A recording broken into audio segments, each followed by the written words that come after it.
My name is Emma, and I never thought I'd be the type of person to cut off family members completely.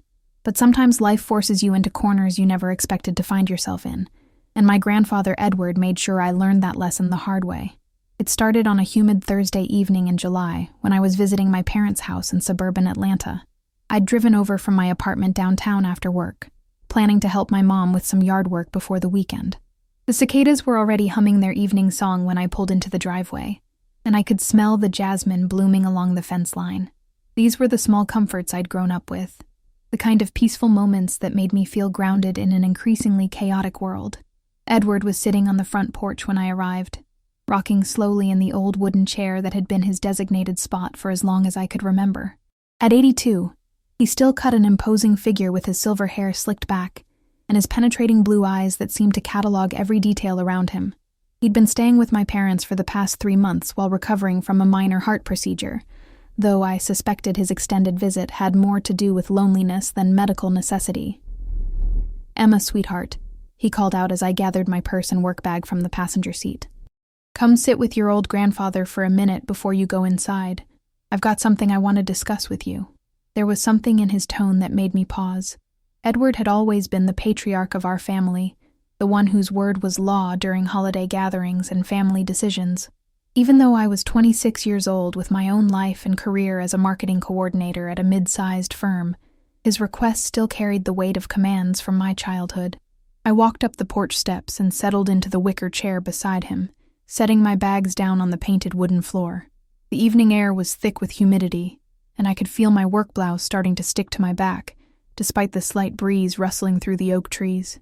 "What's on your mind, Grandpa?" I asked, though something in my stomach was already tightening with apprehension. Edward stopped rocking and turned to face me fully. His weathered hands gripped the arms of his chair, and I noticed the liver spots that had become more prominent over the past year. "I've been thinking a lot lately about family, about legacy, about what we leave behind for the next generation."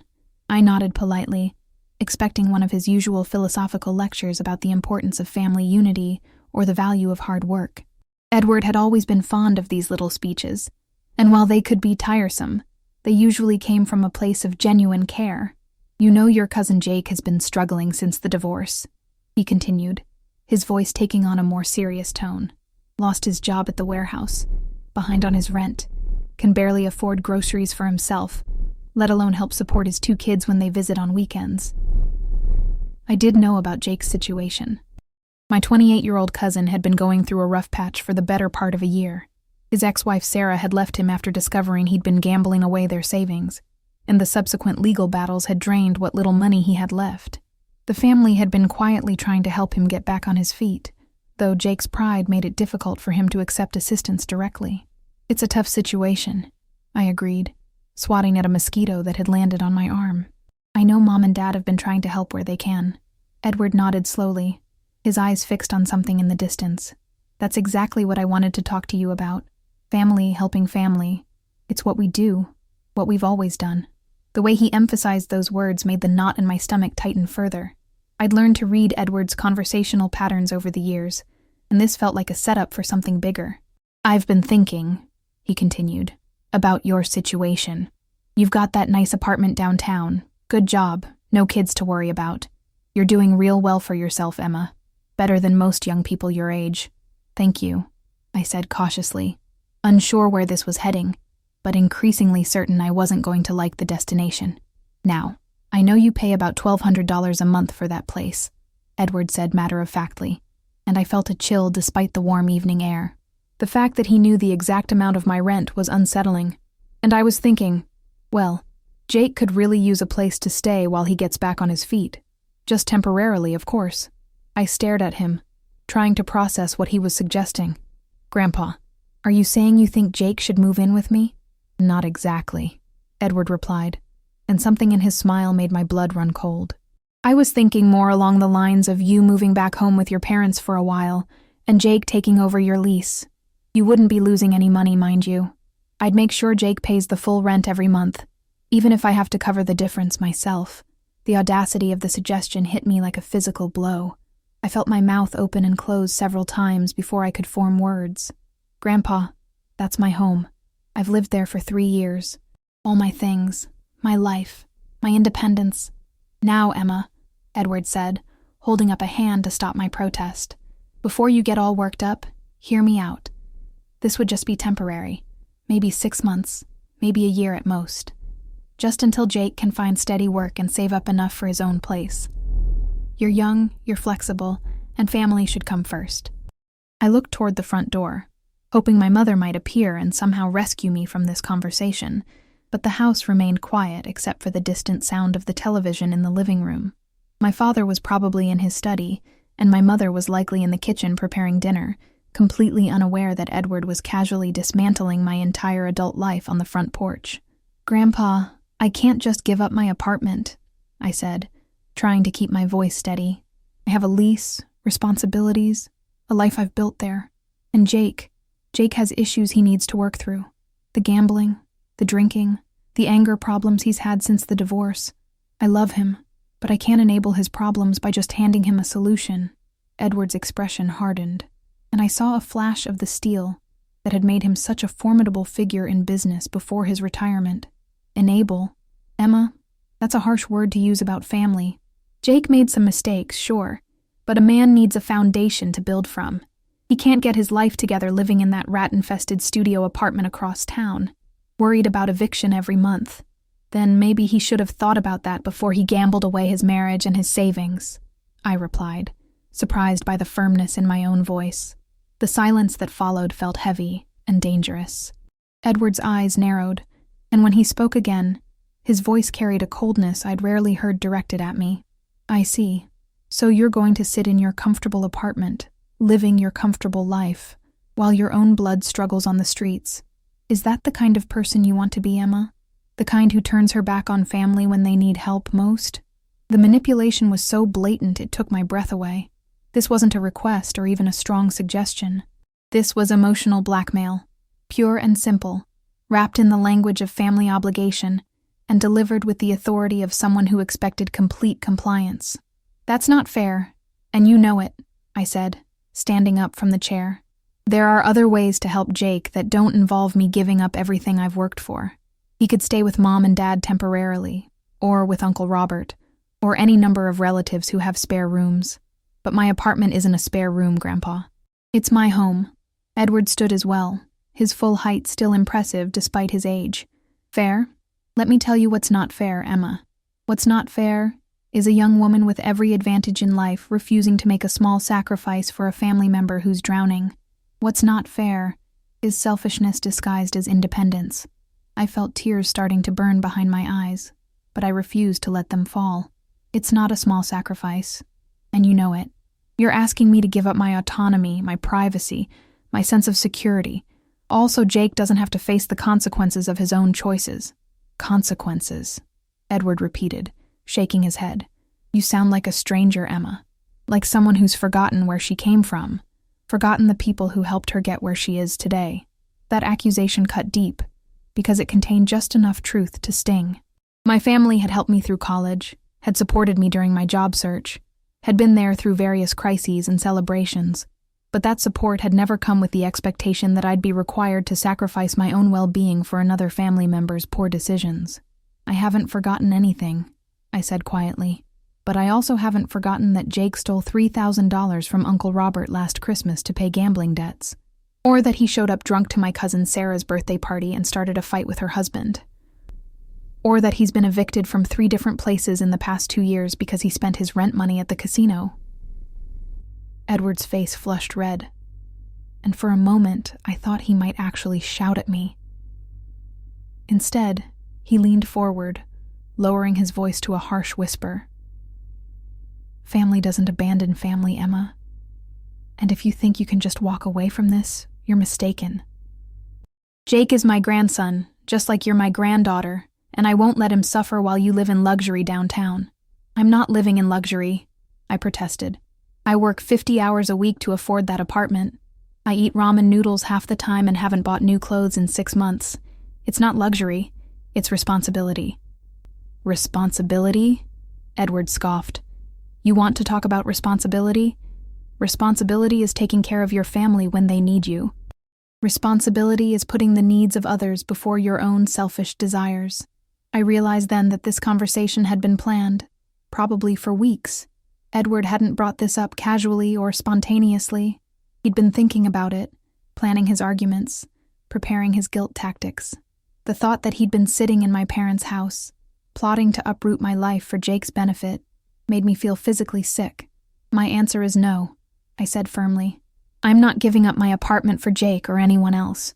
If you want to help him, there are dozens of other ways to do it that don't involve destroying my life in the process. Edward's expression shifted from anger to something more calculating, and that change frightened me more than his anger had. I see. Well, Emma, I suppose everyone has to make their own choices in life. I just hope you can live with yours. The threat in those words was unmistakable, though I couldn't yet understand what form it might take. I gathered my bags and headed for the front door, my hands shaking slightly as I reached for the handle. Emma, Edward called after me, and I turned reluctantly. You might want to think about how this decision could affect other relationships in the family. Word has a way of getting around, and not everyone is going to understand your choice to put yourself before Jake's needs. I stared at him for a long moment, seeing clearly for the first time the manipulation and control that had been woven through our family dynamic for decades. Edward wasn't just asking me to help Jake. He was demanding it, and threatening social exile if I refused to comply. Then, I guess we'll see how strong those family relationships really are, I replied, and walked into the house. My mother was indeed in the kitchen, humming softly as she stirred something on the stove. The normalcy of the scene felt surreal after the confrontation on the porch. Hi, sweetheart, she said without turning around. You're just in time for dinner. I made your favorite chicken and dumplings. Mom, we need to talk, I said, setting my bags down on the kitchen counter. She turned then, immediately sensing something was wrong. What is it? You look upset. I took a deep breath and launched into a detailed account of my conversation with Edward. My mother listened without interrupting, her expression growing more troubled with each detail I shared.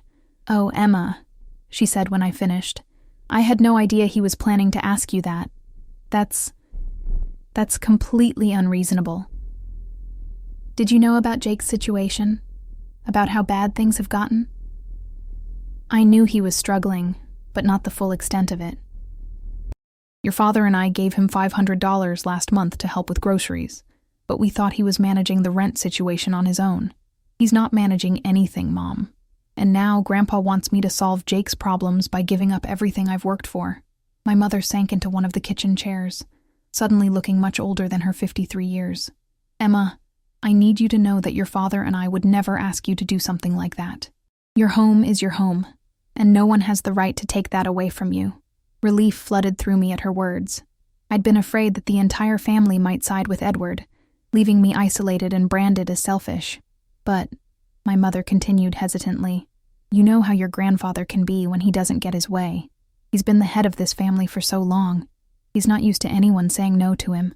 What do you think he'll do? I honestly don't know. But Emma, you need to be prepared for him to make things difficult.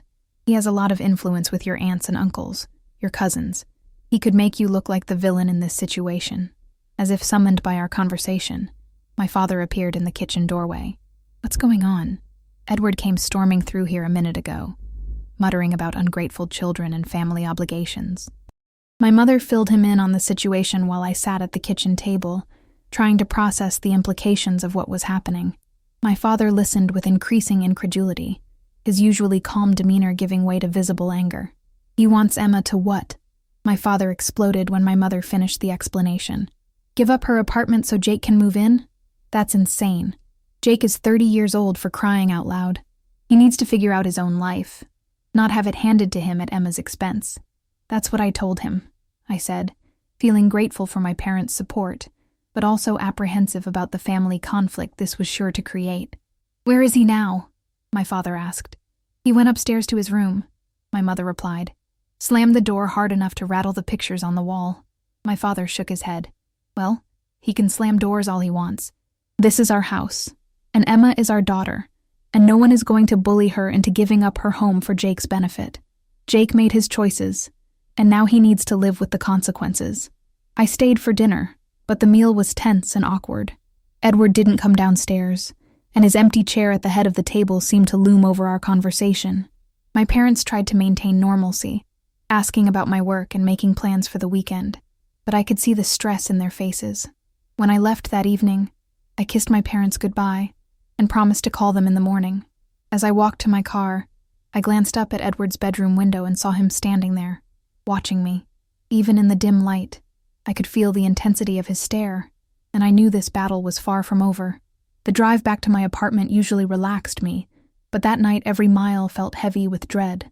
My phone started ringing before I'd even reached the highway, and I saw my Aunt Lisa's name on the display. I let it go to voicemail, then saw that my Uncle Robert was calling. I ignored that call too, and the one from my cousin Michelle that followed immediately after. By the time I reached my apartment, I had 17 missed calls and 12 text messages. Word had clearly traveled fast through the family network, and I could only imagine what version of the story they'd heard.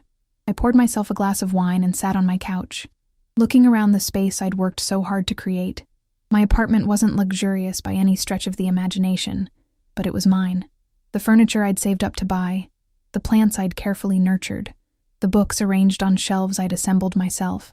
The thought of losing all of this, of being forced back into my childhood bedroom while Jake took over my life, made me feel physically ill.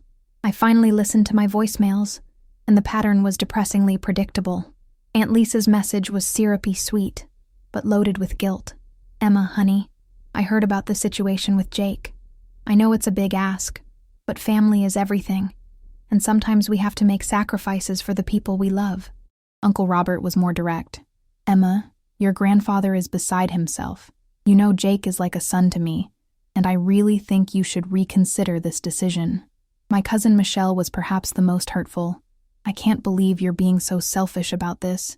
Jake is family, and if you can't help your own cousin when he's down, what kind of person does that make you?" Only one message offered support. My cousin David, Jake's younger brother, left a short but meaningful voicemail. "Emma, I heard what happened. Don't let anyone guilt you into giving up your home.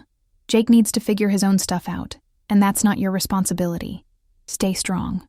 I spent most of that night lying awake, replaying the conversation with Edward, and trying to understand how my simple refusal to uproot my life had turned into a family crisis. I'd known Edward could be controlling, but I'd never been on the receiving end of his manipulation before. The experience was eye-opening and deeply unsettling. The next morning brought more calls and texts, including a long, rambling message from Jake himself. He claimed he hadn't asked Edward to approach me, but he also made it clear that he thought my refusal was unfair, given my privileged position in the family. According to Jake, I'd always been the golden grandchild, the one who got help with college tuition and job connections, while he'd been expected to figure everything out on his own. The accusation stung because it contained elements of truth I'd never fully acknowledged. I had been fortunate in many ways, had received family support that not all my cousins had enjoyed, but I'd also worked hard, made responsible choices, and built a stable life for myself. The idea that my success somehow obligated me to sacrifice my home for Jake's failures felt fundamentally wrong. Over the weekend, the pressure intensified. Edward had clearly been working the phones, and family members I hadn't spoken to in months were suddenly calling to share their opinions on my selfishness. The most painful call came from my grandmother on my mother's side, who gently but firmly suggested that perhaps I was being too rigid in my thinking. "Family is all we have in the end, Emma," she said in her soft voice. "Money and apartments come and go, but family is forever. Maybe you could think of this as an investment in Jake's future, a way to help him get back on his feet so he can be the man he's meant to be." I tried to explain my position, but I could hear the disappointment in her voice when she said goodbye. The realization that Edward's campaign was turning even the most reasonable family members against me was devastating. By Monday morning, I was emotionally exhausted and struggling to focus at work. My phone buzzed constantly with family drama, and I finally had to put it on silent to get anything done. My boss, Jennifer, noticed my distraction during our weekly meeting and asked if everything was okay. "Just some family stuff," I said, not wanting to get into the details. "Family stuff can be the hardest kind," Jennifer replied sympathetically. "Take whatever time you need to sort things out." That afternoon, I received a call that changed everything. It was from my landlord, Mr. Peterson, and his voice was uncharacteristically cold when I answered. "Emma, I need to talk to you about your lease," he said, without preamble. "What about it? Is there a problem?" "I received a call this morning from someone claiming to be your grandfather. He said you'd be moving out at the end of the month, and that your cousin would be taking over the lease. He wanted to know what paperwork would be needed for the transfer. My blood turned to ice. Mr. Peterson, I have no intention of moving out. I don't know why my grandfather would say that, but he was completely out of line. So you're not planning to leave? Absolutely not. This is my home, and I'm not going anywhere. There was a pause. Then Mr. Peterson continued in a more concerned tone. Emma, I have to tell you, the man I spoke with was quite insistent. He seemed to think this was a done deal, that you'd already agreed to it. When I told him you hadn't given me any notice, he became quite angry and suggested that I might be making things difficult unnecessarily. He had no right to call you, I said, my voice shaking with anger. My lease is between you and me, and no one else has any authority to make changes to it. I understand that, and I told him as much. But Emma, I have to ask, is there going to be ongoing family drama around your tenancy? Because I can't have people calling me making demands and getting aggressive when I don't comply. Mr. Peterson, I am so sorry about this. My grandfather he's dealing with some control issues, but I promise you this won't happen again. I'll make sure he understands that he has no involvement in my housing situation. All right, Emma, you're a good tenant, and I don't want to lose you. But please make sure your family understands the boundaries here. After I hung up, I sat in my office chair, shaking with rage. Edward hadn't just tried to guilt me into giving up my apartment. He'd actually contacted my landlord and tried to make arrangements without my knowledge or consent. The violation felt enormous, a complete disregard for my autonomy and legal rights. I called my parents immediately and told my mother what had happened. Her sharp intake of breath told me she was as shocked as I was. Emma, that's completely unacceptable. Your grandfather has crossed a line that can't be uncrossed. I'm going to talk to your father about this right now. Mom, I don't know what to do. He's telling the whole family that I'm selfish and ungrateful, and now he's calling my landlord trying to make decisions about my life without my permission. This has gone way too far. You're absolutely right, and we're going to put a stop to this immediately. Can you come over after work? I think it's time for a family meeting. When I arrived at my parents' house that evening, I could feel the tension before I even got out of my car. Edward's rental car wasn't in the driveway, and I wondered if he'd left, or if my parents had asked him to make himself scarce for the evening. My father met me at the door, and I could see the anger simmering in his usually calm eyes. Emma, I want you to know that what your grandfather did today was completely unacceptable. Calling your landlord behind your back was a violation of your privacy and your rights as an adult. Where is he? I asked. He's gone to stay with your Aunt Lisa for a few days. We had a very serious conversation this afternoon about boundaries and respect, and I made it clear that if he's going to stay in this house, he needs to apologize to you and stop this campaign against your decision. What did he say? My mother joined us in the living room, her face grim. He said you were being manipulated by modern ideas about independence and selfishness, and that someone needed to show you what family responsibility really meant. He seemed to think that calling your landlord was helping you see the reality of the situation. The reality of the situation, I repeated incredulously. The reality is that he's trying to control my life because I won't do what he wants. That's exactly what your father told him, my mother said, along with a few other choice words about respecting your autonomy and keeping his nose out of your business. I felt a wave of relief that my parents were firmly on my side, but also a deep sadness about the rift this was creating in the family. Edward had been a constant presence in my life for 26 years, and despite his flaws, I'd loved and respected him. The realization that he was willing to manipulate, lie, and violate my boundaries to get his way was heartbreaking. Has he contacted Jake about this? I asked. Jake called me this afternoon, my father replied. He claimed he didn't ask Edward to call your landlord, but he also said he thought the gesture showed how much Edward cared about family unity. He still thinks you should consider the arrangement. Of course he does. He'd get a nice apartment downtown without having to take any responsibility for earning it. Emma, my mother said gently, I need to prepare you for the possibility that some family members are going to side with your grandfather on this. He's been calling everyone, telling them his version of events, and not everyone is going to see the bigger picture of what he's really doing. What do you mean, his version of events? According to Edward, you've become selfish and materialistic since moving to the city. He's telling people that you care more about your comfort than Jake's well-being, and that you've forgotten your family values. He's not mentioning the part where Jake created his own problems, or where he violated your privacy by calling your landlord. The unfairness of it all was staggering. Edward was rewriting history, painting himself as the defender of family values, and me as a spoiled ingrate who'd turned her back on her struggling cousin. The fact that this narrative would probably resonate with some family members made me feel sick. I can't believe this is happening, I said, sinking into the familiar comfort of my parents' couch. 3 days ago, I was just living my life, going to work, planning my weekend. Now I'm somehow the villain in a family drama I never asked to be part of. You're not the villain, sweetheart, my father said firmly. You're a young woman who worked hard to build an independent life, and you're being punished for refusing to sacrifice that independence for someone else's poor decisions. There's nothing villainous about that. We talked for another hour about strategies for dealing with the ongoing family pressure and Edward's manipulation campaign. My parents promised to continue supporting me publicly, and they agreed to set clear boundaries with Edward about his behavior if he wanted to continue staying in their home. As I drove back to my apartment that night, I felt both supported and isolated. My parents were firmly on my side, but I knew the battle was far from over. Edward had decades of experience manipulating family dynamics, and he wasn't going to give up easily. The rest of the week brought more of the same pressure, but I started to notice some family members pulling back from the drama. My cousin David continued to support me, and my Aunt Karen, who'd initially called to encourage me to reconsider, called back to apologize after learning about Edward's call to my landlord. Emma, I didn't know he'd done that, she said.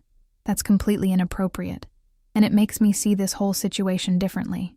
You have every right to maintain your boundaries, but for every family member who began to see Edward's behavior as problematic, another seemed to double down on the narrative that I was being selfish. My cousin Sarah, Jake's ex-wife, even called to tell me that my refusal to help was making Jake's situation worse and affecting his relationship with their children. He's so stressed about the housing situation that he can barely function, she said.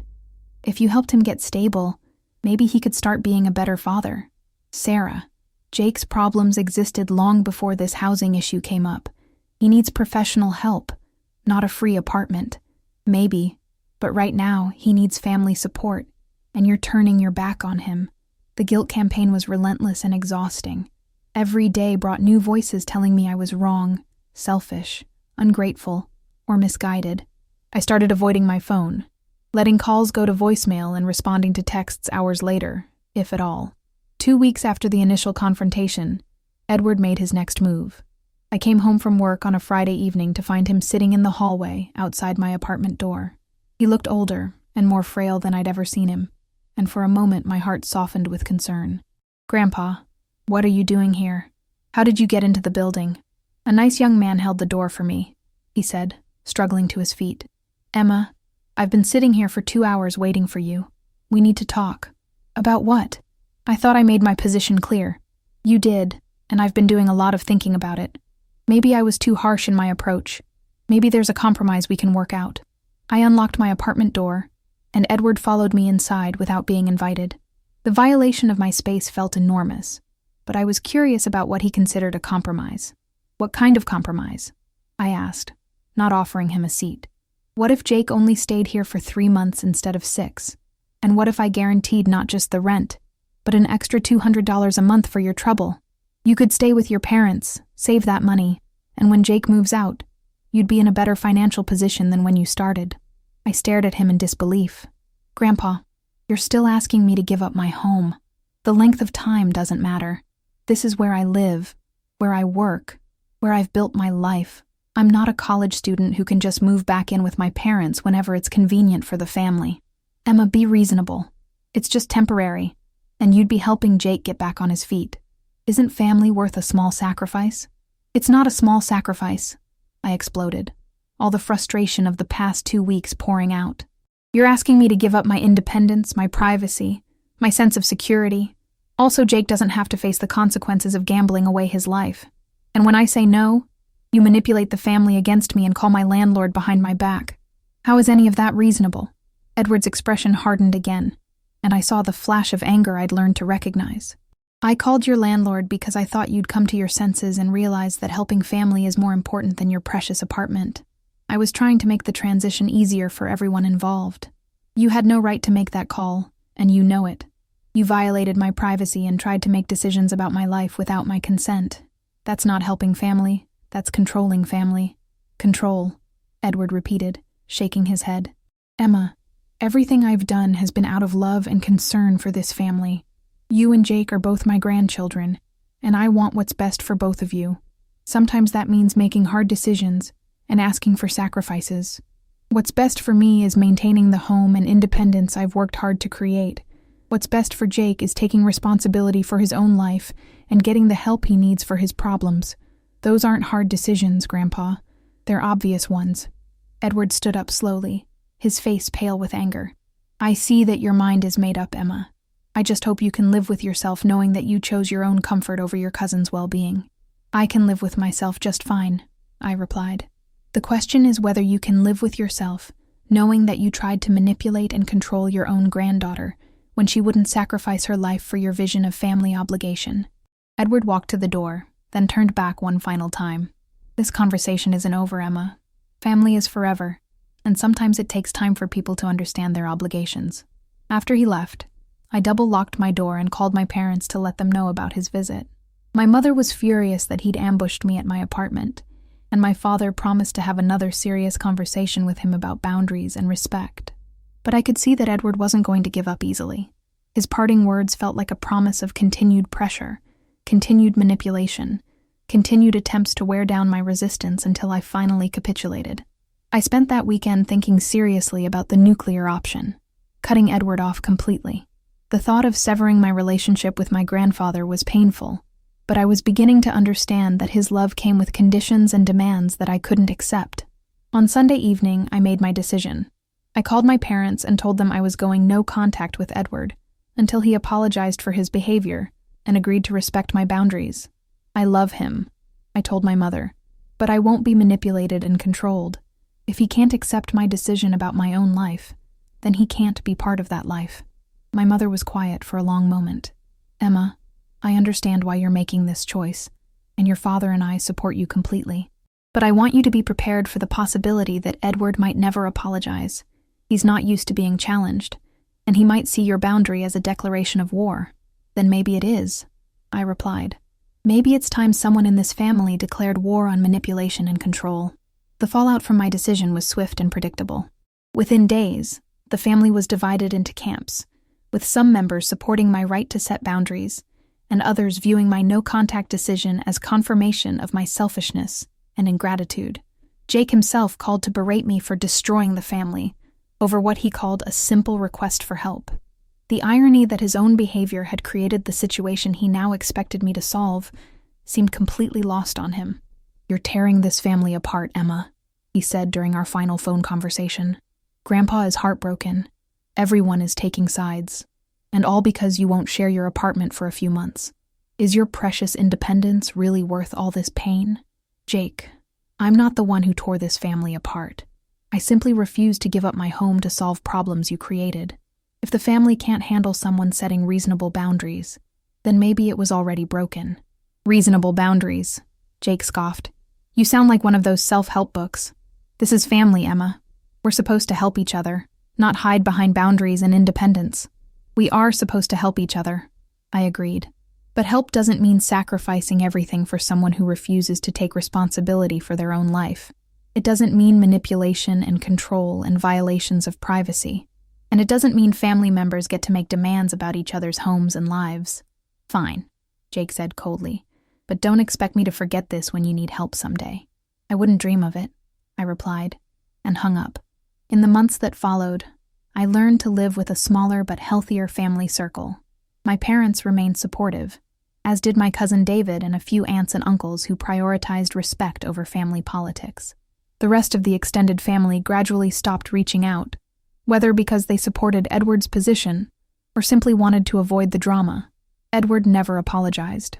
According to family reports, he continued to paint me as ungrateful and selfish, a young woman who'd been corrupted by modern ideas about independence and had forgotten her family obligations. The narrative seemed to satisfy those who needed to believe that family loyalty trumped individual autonomy. Jake eventually found a room to rent in a house with several other men, a situation that lasted about 4 months before his gambling problem resurfaced and he was asked to leave. He bounced between family members' spare rooms for a while before finally entering a treatment program that my Aunt Karen insisted on as a condition of further help.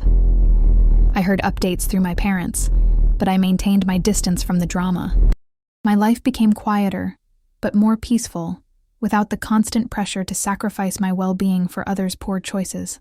I focused on my career, my friendships, my personal growth, all the things that had been pushed aside during the family crisis. About a year later, I received an unexpected call from my cousin David. Edward had suffered another heart attack, this one more serious than his previous episode, and was in the hospital. The family was gathering to show support, and David wanted me to know I was welcome if I chose to come. I spent a long time thinking about that decision. Despite everything that had happened, Edward was still my grandfather, still someone who'd been important in my life for many years. The petty, vindictive part of me wanted to stay away, to let him face his medical crisis without the granddaughter he'd tried to manipulate and control. But the better part of me, the part that had been raised to value compassion and forgiveness, knew I needed to go. Not for Edward necessarily, but for myself. I needed to see if time and illness had changed his perspective, and I needed to know I'd done the right thing regardless of how he responded. I arrived at the hospital on a gray Tuesday morning, carrying flowers and a complicated mix of emotions. Edward was awake when I entered his room, though he looked fragile and tired in a way I'd never seen before. "Emma," he said softly when he saw me. "You came." "Of course I came, Grandpa. You're in the hospital." We looked at each other for a long moment, and I saw something in his eyes I couldn't quite interpret. It might have been regret, or relief, or simply the exhaustion of being seriously ill. "I've been thinking a lot lately," Edward said slowly, "about family, about the things we do in the name of love. I've been wondering if sometimes love can look like something it's not." It wasn't exactly an apology, but it was the closest thing to one I'd ever received from him. I pulled up a chair and sat down beside his bed. "How are you feeling?" I asked. "Like an old man who's made some mistakes," he replied. "Like maybe I confused controlling people with caring about them." We talked for about an hour, carefully avoiding the specifics of our conflict, while acknowledging that something had gone wrong between us. Edward asked about my life, my work, my apartment, and seemed genuinely interested in my answers, rather than judgmental about my choices. When I got up to leave, he reached for my hand with fingers that felt papery and cold. "Emma, I want you to know that I'm proud of you. I'm proud of the woman you've become, the independence you've built, the life you've created for yourself. I'm sorry if I ever made you feel like those things weren't valuable." It still wasn't the full apology I'd hoped for, the acknowledgement of manipulation and boundary violations I felt I deserved. But it was something, a recognition that my choices had value, even if they didn't align with his vision of family obligation. "Thank you, Grandpa," I said. "I love you too." Edward recovered from the heart attack and lived for another 3 years, during which our relationship was cordial but distant. He never again tried to interfere in my life decisions, but he also never fully acknowledged the extent of his inappropriate behavior during the apartment crisis. We found a way to coexist at family gatherings, to maintain a surface-level relationship that avoided the deeper issues between us. Jake continued to struggle with his gambling addiction and the consequences of his choices. He never thanked me for refusing to enable his problems, but he also stopped blaming me for his struggles. Eventually, he found stable housing and steady work, achievements that meant more because he'd earned them himself, rather than having them handed to him at someone else's expense. Looking back now, I realized that Edward's casual mention of Jake's housing needs and his expectation that I would simply comply was a turning point in my understanding of family dynamics. I learned the difference between genuine support and manipulation disguised as love, between helping family and enabling destructive behavior, between family obligation and family control. I never regretted my refusal to give up my apartment, though the family conflict it created was painful and long-lasting. Some relationships were damaged permanently, and some family gatherings remained awkward years later. But I also gained something valuable, a clear understanding of my own boundaries, and the confidence to maintain them even under intense pressure. My apartment remained my sanctuary, the space where I continued to build my independent life on my own terms. Every month when I paid the rent, I remembered the battle I'd fought to keep my home, and I felt grateful for the strength I'd found to resist manipulation and maintain my autonomy. The lesson I took from the experience wasn't about family being unimportant, but about the importance of healthy family relationships built on respect rather than control. Real love, I learned, doesn't demand that you sacrifice everything for others' mistakes. Real family support comes without manipulation, without guilt campaigns, without violations of privacy and autonomy. Do you agree with my decision to refuse Edward's demand to give up my apartment for Jake? Please subscribe to the channel and let me know what city or country you're watching from. Thank you for listening to my story.